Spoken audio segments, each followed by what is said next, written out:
everyone, Demonick Angel here. I've been very proud of myself for putting out videos every day or every other day, and it's very exciting. I make time to do this when my daughter goes to bed, but I just have such a strong desire to finally do it now that here I am.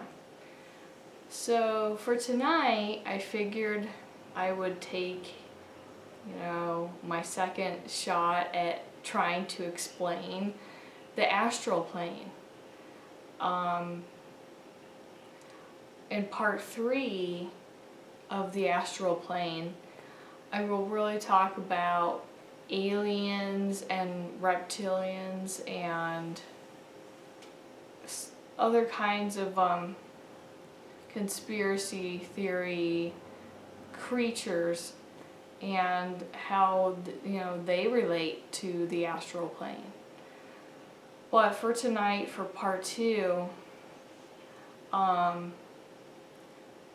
kind of go with the ghosts of the dead and also dreaming and how our desires and our subconscious mind binds us to the astral plane. So here goes nothing.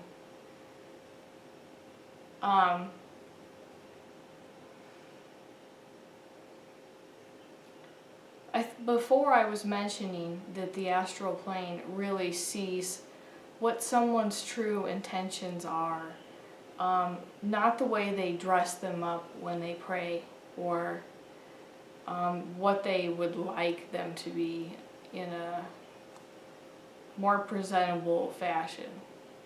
The astral plane resonates with what the actual needs or wants with the person are subconsciously.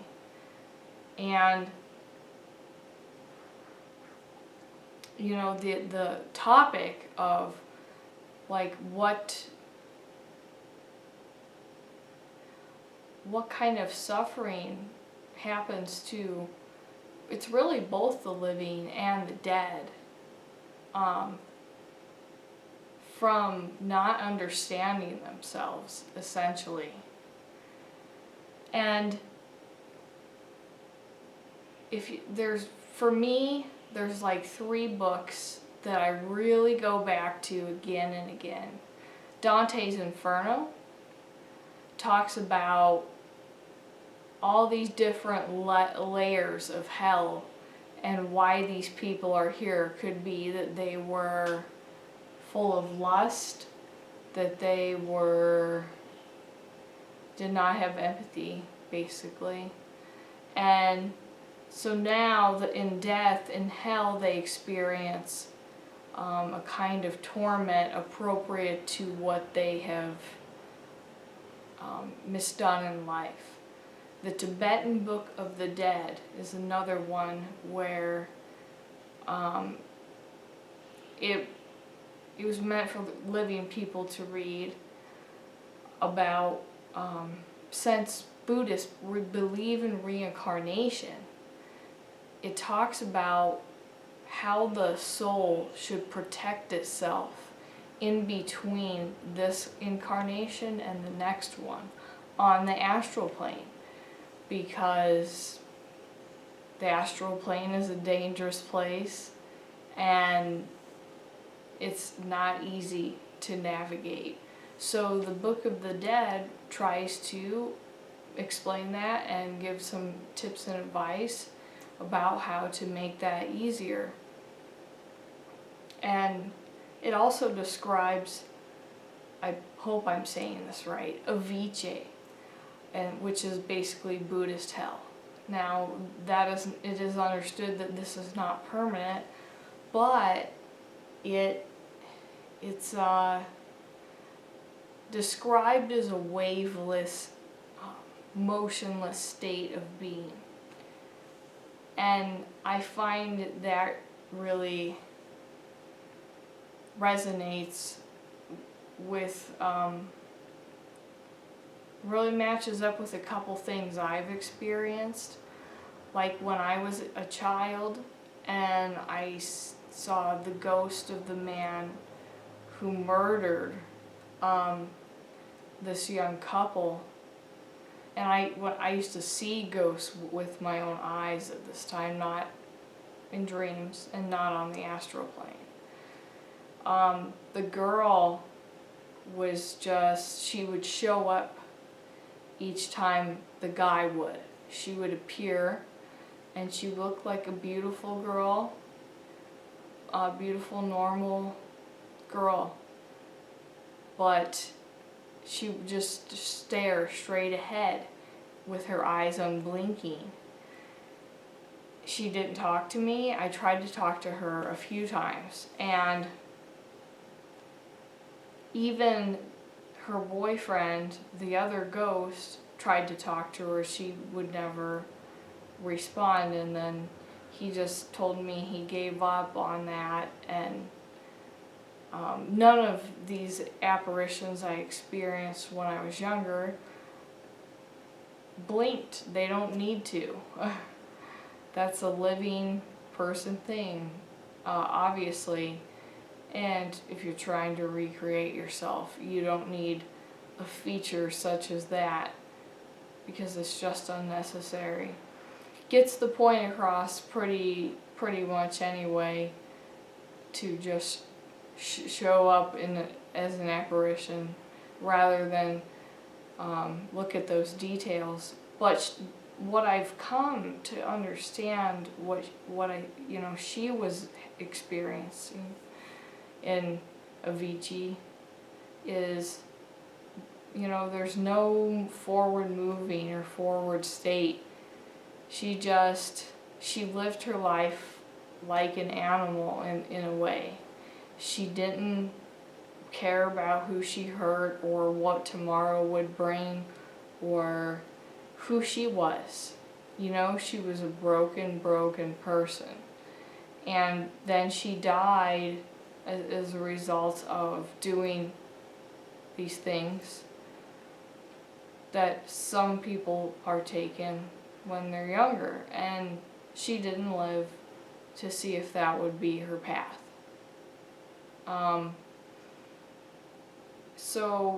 But she was not like a fully functioning person. She was just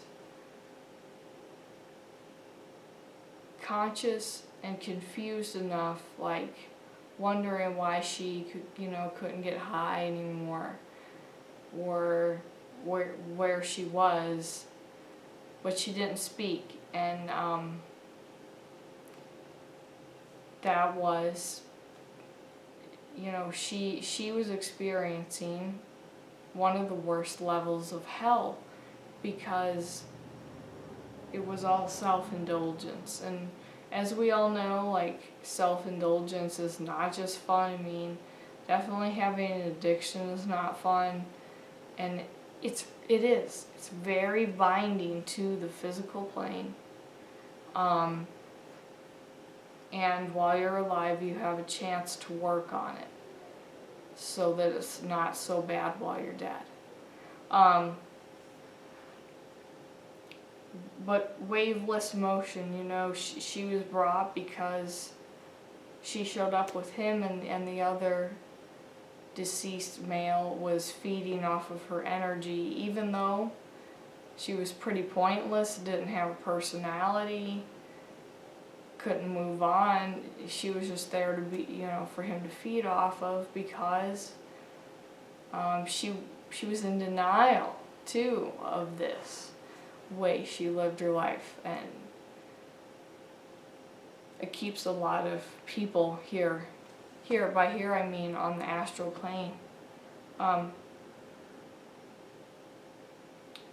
It really is a heavy subject, and I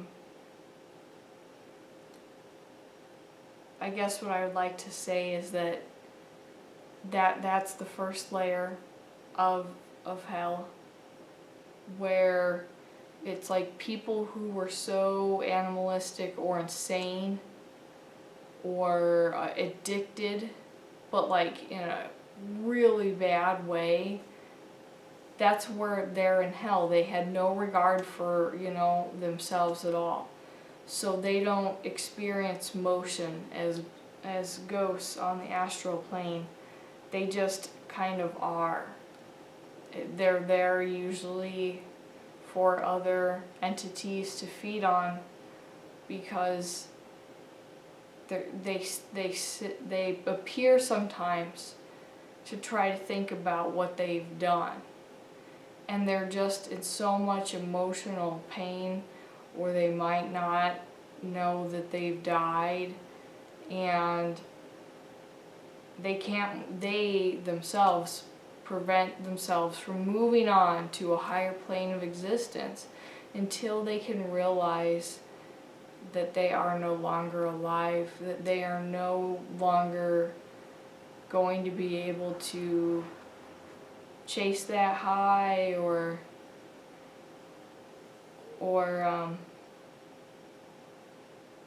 gamble, drink, pursue whatever animalistic behavior. They can no longer do that. They are not alive. But they themselves must realize that to move up in hell. After that happens is it seems like it would kind of be the other way around, but it's where all of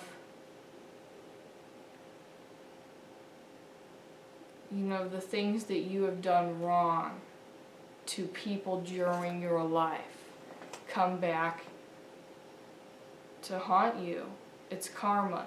Now, it's not karma in the flesh, so it doesn't have that truly transmutive healing power.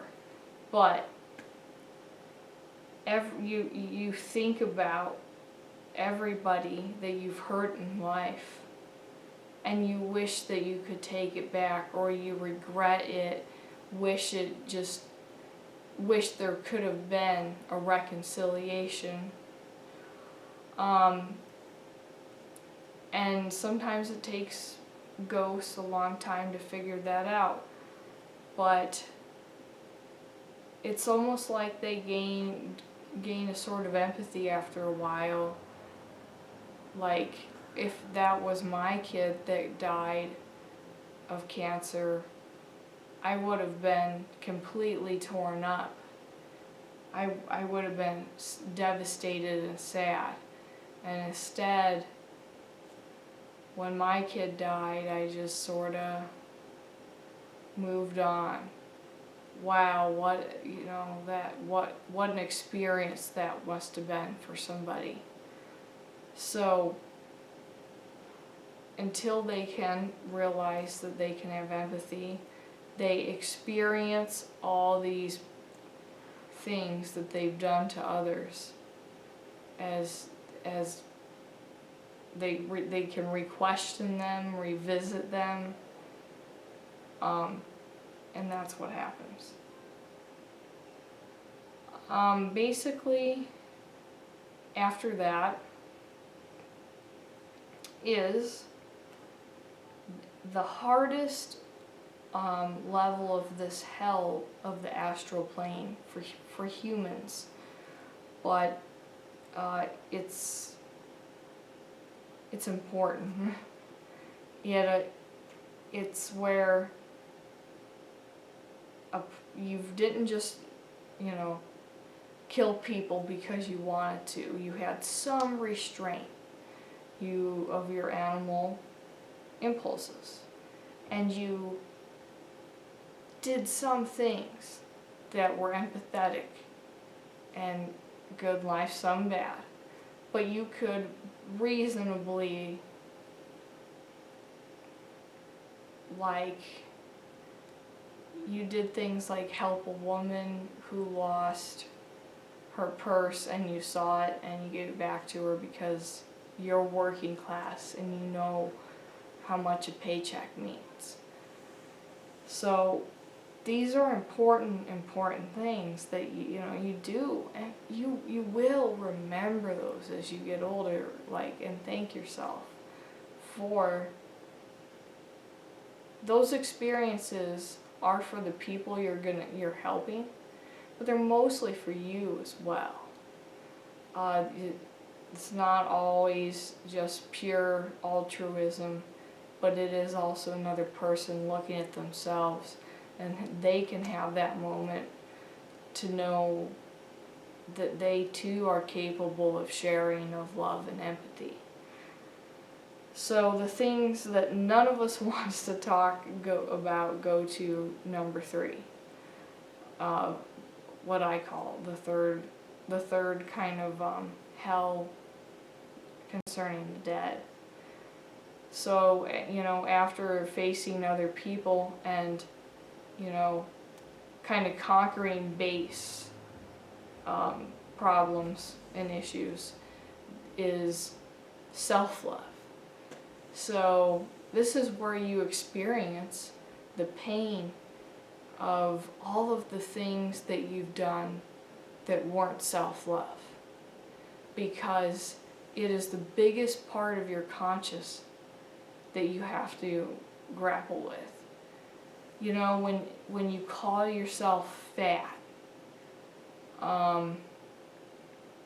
when you just don't speak your mind, when you stay in too much and stay on the computer, and you don't go out and you don't spend as much time with your family members as you should.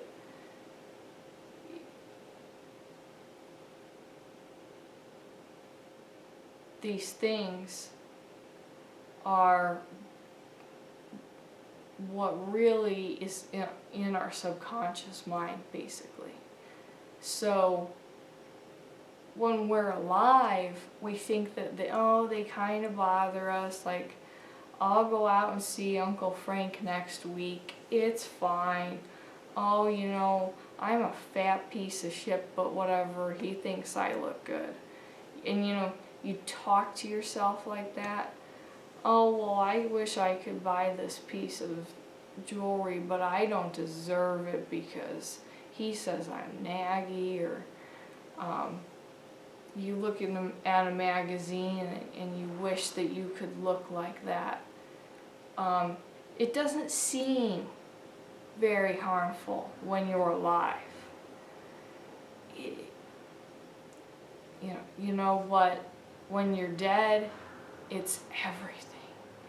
It's the challenge that you have to go through. The time that you bailed on your grandma who was dying, and you didn't want to see her because she had Alzheimer's, and that just makes you sad, so you decided you didn't need to go. You feel the regret when you're dead of how selfish that was. And it's like feeling these feelings and realizing, you're like, wow, I really spent too much of my time worrying about my looks, and now I'm dead and I don't have looks. And it's so trivial. It doesn't matter. What mattered is that I should have loved myself, spoken up for myself, done the things, seen the people I should have, and made sure to kiss everybody goodbye every day.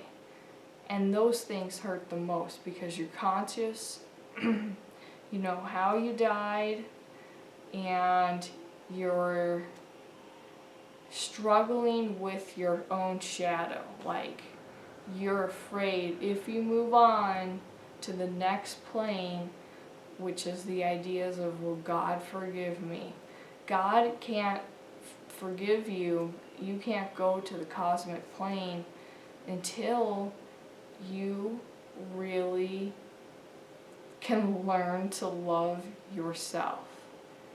And the more you practice this while you're alive, the more it benefits you when you're dead.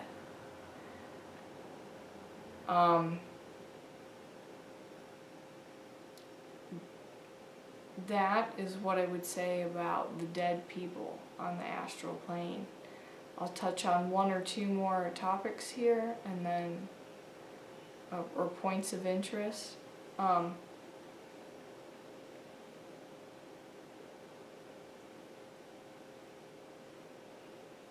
Because the astral plane is also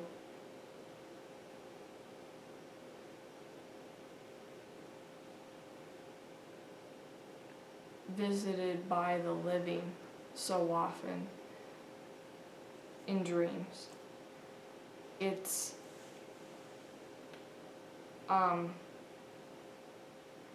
our responsibility, I feel, to try to take care of the dead and understand psychologically what they may be going through.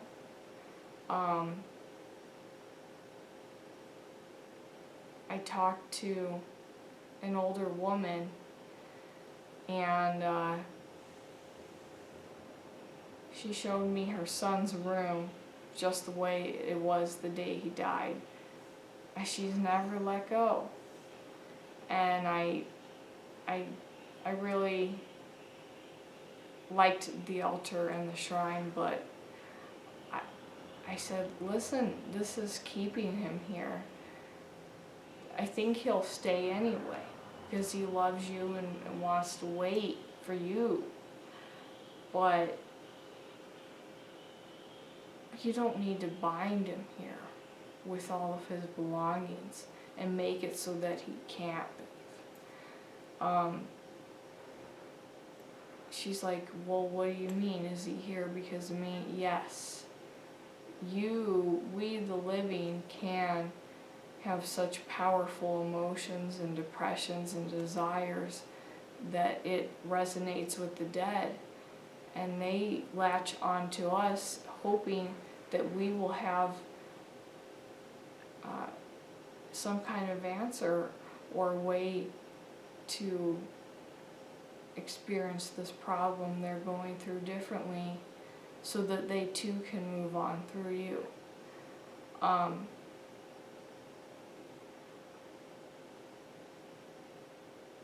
And once again, the astral plane is a place of just where your dreams are, your thoughts, your intentions.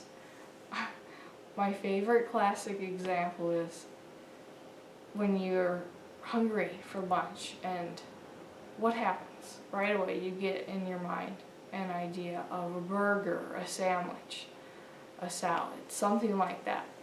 You don't like go, I want lunch, I'm going to make a list, or it just comes in your mind. The imagery of that comes in your mind.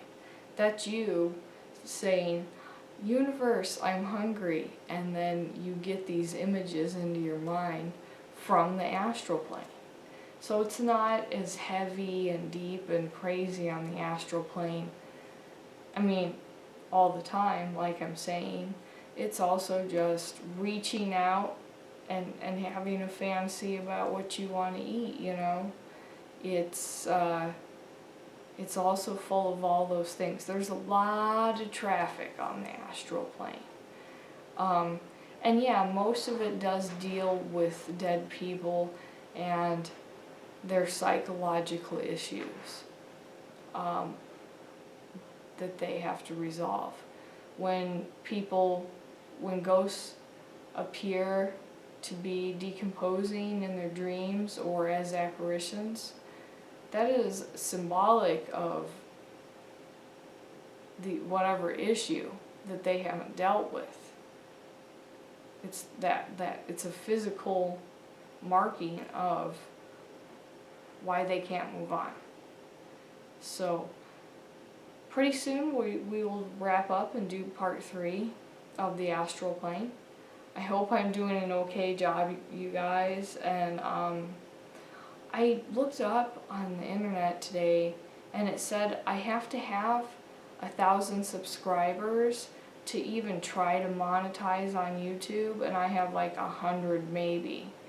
So please, please, please, if you know other occultists or people who are into aliens or different dimensions, the paranormal, just share with those people. I'd love some feedback. And check out my Patreon page. It's all I have for now. The link is in the description below, as well as my link